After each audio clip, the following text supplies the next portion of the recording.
दोस्तों अंग्रेजी में जब आप कोई स्पेलिंग लिखते हैं तो कई बार आप देखते होंगे कि कई बार हम लोग कई सारे ऐसे लेटर्स लिखते हैं जिसका कोई उच्चारण नहीं है ना। मतलब उस लेटर को आपने लिखा तो है लेकिन वहां पे लग रहा है ऐसा कोई काम तो नहीं है, फिर भी क्यों लिख रहे हैं, है ना।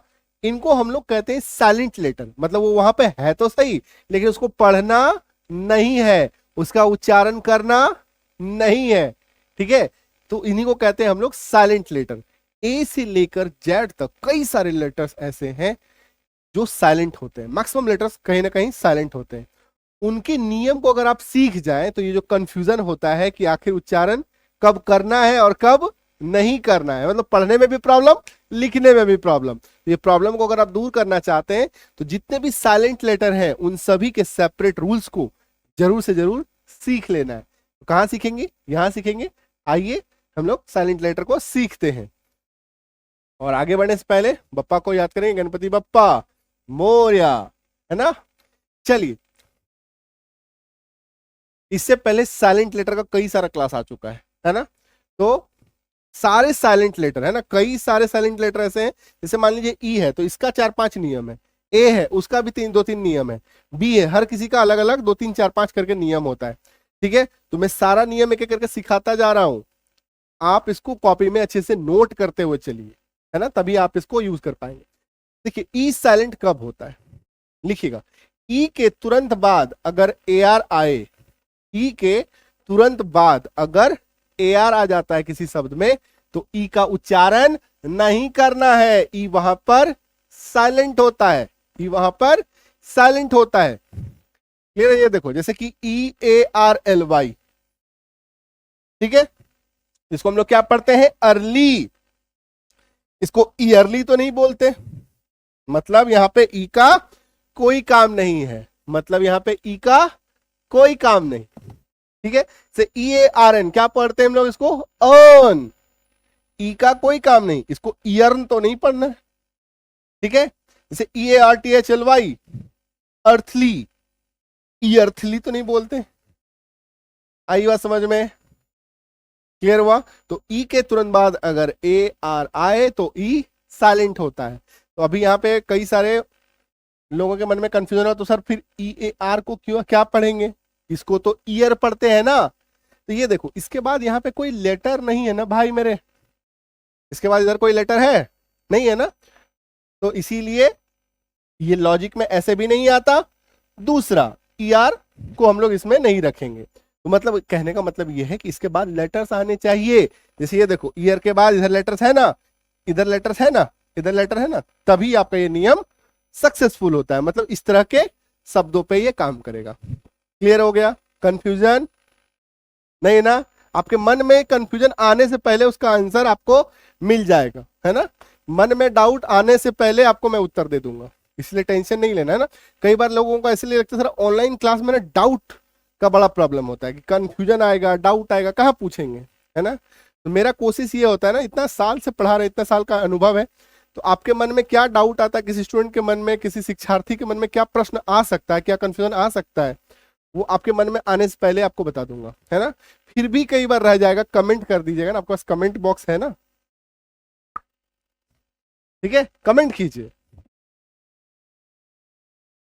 नहीं, नेक्स्ट नियम देखो, ठीक है, व्हाट्सएप मत कीजिएगा, कमेंट कीजिएगा। व्हाट्सएप पे रिप्लाई नहीं मिलेगा। व्हाट्सएप पे क्या होता है कि जो बच्चे कुछ कोर्स लेना चाहते हैं उनको रिप्लाई जाता है, जो बुक लेना चाहते हैं उनको रिप्लाई जाता है ना। ठीक है, तो वो वाला चीज है। आपको जो डाउट आएगा इस क्लास में, आप अपना डाउट यहीं पे कमेंट बॉक्स में नीचे में लिखिएगा। ठीक है, मैं रोज कमेंट पढ़ता हूँ, सारे कमेंट्स पढ़ता हूँ, ठीक है, इसीलिए।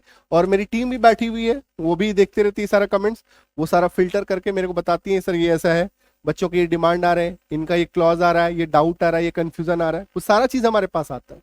ठीक है, चलो नेक्स्ट देखो। नेक्स्ट रूल, जब किसी शब्द में, जब किसी शब्द में जी के तुरंत बाद एन आए तो केवल एन का उच्चारण नहीं होता है और जी साइलेंट होता है। जब किसी शब्द के में, जब किसी शब्द में, ध्यान से सुनिएगा, नियम समझना भी है, नहीं समझेंगे तो उसको अप्लाई नहीं कर पाएंगे। नियम को समझिए।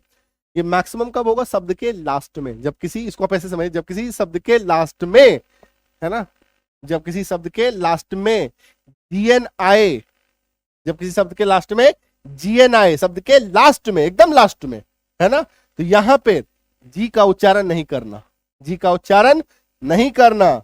जैसे देखो FOREIGN, लास्ट में क्या है, जीएन है, जी को काट दो, अब पढ़ो, तब पढ़ पाएंगे। फॉरेन, नहीं तो क्या पढ़ेंगे, फॉरेगन, ठीक है। ASSIGN, जी को काट दो, जीएन आया ना, अब पढ़ो।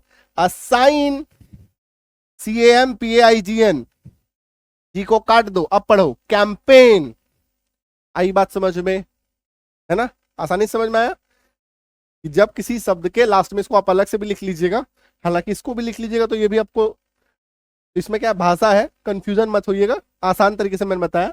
जब किसी शब्द में, शब्द के अंत में जी के तुरंत बाद एन लगा हो तो केवल एन का उच्चारण होता है और जी साइलेंट होता है ना। ये पूरा भाषाई विवरण है, उसका वर्णन है, ठीक है। और लास्ट में, शब्द के लास्ट में जीएन हो तो जी को मत पढ़ना, सिंपल, ठीक है। तो कोई भी बड़ा से बड़ा शब्द हो, आप टेंशन देखिए कितना अक्षर का शब्द है, 1 2 3 4 5 6 7 8, है ना। आप कहते हैं बड़े से बड़ा शब्द में बड़ा बड़ा हार्ड वर्ड नहीं पढ़ पाते हैं, नियम समझिएगा तो छोटा क्या बड़ा क्या, है ना, सब समझ जाइएगा। कॉन्सेप्ट को पकड़ के चलना है, हम लोगों को क्या करना है, कॉन्सेप्ट को पकड़ के चलना है। क्लियर है। English reading spelling course complete learning के लिए आप बैच जरूर ज्वाइन कीजिए। नेक्स्ट रूल देखिए, अगर किसी शब्द में, है ना, अगर किसी शब्द में के शुरुआत में, जब किसी शब्द के शुरुआत में आपको केएन दिखाई दे तो ऐसे शब्दों में आप के का उच्चारण नहीं कीजिएगा। जब किसी शब्द के शुरू में केएन हो, केएन, के को मत पढ़ना, सिंपल, ठीक है। एग्जाम्पल देखो, KNIFE, के को काटो, अब पढ़ो नाइफ, नहीं काटेंगे तो क्या पढ़ेंगे, क नाइफ, गलत हो जाएगा। आई बात समझ में। KNOCK, के को काट दो, KN एक साथ है, के को काट दो, अब पढ़ो नॉक। KNOW, के को काट दो, अब पढ़ो NOW, नो। आई बात समझ में। तो जब किसी शब्द के शुरुआत में KN हो, के को मत पढ़ना, के साइलेंट होता है। जो लिखा है उसको एक्सप्लेन कर देता हूं। अगर किसी शब्द के शुरुआत में के हो और उसके ठीक बाद एन हो तो के साइलेंट होता है, ठीक है, क्लियर। बढ़े आगे, चलो नेक्स्ट देखो, ध्यान से समझिएगा नियम, ये थोड़ा सा ये है ना, ध्यान से सेट कीजिएगा माइंड में। अगर किसी शब्द में एल के ठीक पहले, अगर किसी शब्द में, ये देखो, अगर किसी शब्द में एल के ठीक पहले ए हो या ए यू हो, सॉरी ओ यू हो, ठीक है, और उनके ठीक बाद या तो डी आ जाए, या तो एफ आ जाए, या तो के आ जाए, या तो एम आ जाए, तो ऐसे केस में एल को मत पढ़ना। आया समझ में, नहीं आया, फिर से एक्सप्लेन करते हैं। देखो, आपको कोई शब्द मिला, आपको कोई शब्द मिला, उस शब्द में आप देखें क्या कि एल जो है उसके ठीक पहले क्या है, या तो ए है या तो ओ यू है, इन दोनों में से कोई एक है। देखो इसमें ए है ना, इसके ठीक बाद, है ना, इसके ठीक बाद क्या दिख रहा है आपको, एफ के एम डी, क्या याद रखिए, एफ के एम डी, एफ के एम डी, ठीक है। एफ के एम डी में से अगर कुछ भी मिल जाए, मतलब एम के एफ डी कुछ भी, है ना, के डी एफ एम, जैसे आपको याद रखना है, ठीक है, याद रखिए। यहाँ पे क्या एम है तो एम है ना, तो इसमें एल को मत पढ़ना, अब काट दो एल को, पी एम पाम, ये देखो सी ए, एल को मत पढ़ना, काम, ये देखो एल के ठीक पहले ए या ओ यू या इधर एफ के एम डी, तो एल को मत पढ़ो। अब ये क्या हो गया, हाफ, क्लियर हो गया, समझ में आया, ठीक है। नियम को समझेंगे, कहीं नहीं अटकेंगे, थोड़ा थोड़ा करके इसको ना प्रैक्टिस करना है। इसको सेट कैसे करेंगे माइंड में, सर इतना नियम तो आप बता रहे हैं लेकिन याद नहीं रहता है ना। याद कैसे नहीं रहता, आप याद करते ही नहीं है, दिन भर, है ना, रील चल रहा है ना, तो दिमाग धीरे धीरे क्या हो रहा है, संकुचित हो रहा है। थोड़ा कॉपी कलम लेके बैठिए, प्रैक्टिस कीजिए, सब हो जाएगा, है ना। वापस पहुंचिए, बचपन में कैसे करते थे, स्लेट लेके प्रैक्टिस करते थे। बच्चों को आज भी स्लेट में प्रैक्टिस कराया जाता है, क्यों, उसमें रगड़ना है, घिसना है, जितना घिसेंगे उतना लाल होगा, है ना। चंदन जानते हैं, जितना घिसते उतना लाल होता है उतने ही आपको घिसना है, उसके बाद देखिए चमत्कार होगा। ठीक है, तो प्रैक्टिस करनी है। नेक्स्ट नियम देखिए, अगर किसी शब्द का आखिरी अक्षर एन हो, अगर किसी शब्द का आखिरी अक्षर एन हो और उसके ठीक पहले एम हो, तो एन को मत पढ़ना, एन साइलेंट होगा। ठीक है, मतलब लास्ट में एम एन होना चाहिए, तो हम लोग एन को नहीं पढ़ेंगे। तो A U T U M, N को काटो अब पढ़ो। और tum, C O L U M N, N को काटो अब पढ़ो। कॉलम, है ना आसान। तो बड़े से बड़ा शब्द हो, छोटे से छोटा शब्द हो, आसानी से पढ़ सकते हैं, बशर्ते आपको सारे नियम पता होने चाहिए, है ना। खेल के सारे नियम आपको पता होंगे तो खेल खेलने में कोई प्रॉब्लम नहीं होगा। ठीक है, नेक्स्ट देखो, अगर किसी शब्द में पी हो, है ना, और उसके ठीक बाद टी हो, तो पी को मत पढ़ना, पी साइलेंट होता है। अगर किसी शब्द के लास्ट में, आसानी से बता रहा हूं, अगर किसी शब्द के लास्ट में पीटी आए, क्या है, पीटी आए, तो पी को मत पढ़ना, पी साइलेंट होगा। CONTEMPT, पीटी आया, पी को काट दो अब पढ़ो। कंटेम्प्ट, नहीं तो क्या पढ़ते, कंटेम्पट, गलत हो जाता है ना। RECEIPT, पी को काट दो अब पढ़ो। रिसीट, नहीं तो क्या बोलेंगे, रिसिप्ट दे दीजिए, इसका सही उच्चारण क्या है, रिसीट। क्लियर है। चलो नेक्स्ट देखो, अगर किसी शब्द में टी के ठीक पहले, है ना, ध्यान से समझिएगा, बहुत इंपॉर्टेंट रूल है, अगर किसी शब्द में टी के ठीक पहले या तो आपको एफ दिख जाए या तो आपको एस दिख जाए, तो टी को नहीं पढ़ना। अगर किसी शब्द में टी के ठीक पहले या तो एफ दिख जाए या तो एस दिख जाए, तो इसमें टी को मत पढ़ना, टी साइलेंट होगा। ठीक है, ये देखो, इसका हम लोग क्या पढ़ेंगे, टी को काट दो अब पढ़ो सॉफ्टन, नहीं तो लोग इसमें क्या गलती करते हैं, सॉफ्टन ऐसे पढ़ते हैं। ठीक है, LISTEN, टी के ठीक पहले SEIF है, तो टी को काट दो अब पढ़ो लिसन। टी के ठीक पहले क्या एफ है, टी को काट दो अब पढ़ो ऑफन। ऑफन का मतलब क्या होता है, प्रायः, अक्सर। आई बात समझ में। तो अगर किसी शब्द में टी के ठीक पहले एफ या एस हो तो टी साइलेंट होता है। क्लियर है। ठीक है, आई बात समझ में। चलो एक और नियम देखो, अगर किसी शब्द का पहला अक्षर W हो, अगर किसी शब्द का पहला अक्षर W हो और उसके ठीक बाद R आ जाए, उसके ठीक बाद R आ जाए, तो W भाई साहब साइलेंट होते हैं, W भाई साहब साइलेंट होते हैं। W का उच्चारण मत करना, W का उच्चारण नहीं करना है हम लोग को, है ना। इसको आसानी से समझिए, अगर किसी शब्द के ठीक पहले W और R आ जाए तो ऐसे शब्दों में W को हमें नहीं पढ़ना है, W साइलेंट होता है। एग्जाम्पल देखो, WRIST, शुरू में WR आ गया, W को काट दो अब पढ़ो RIST, रीस्ट।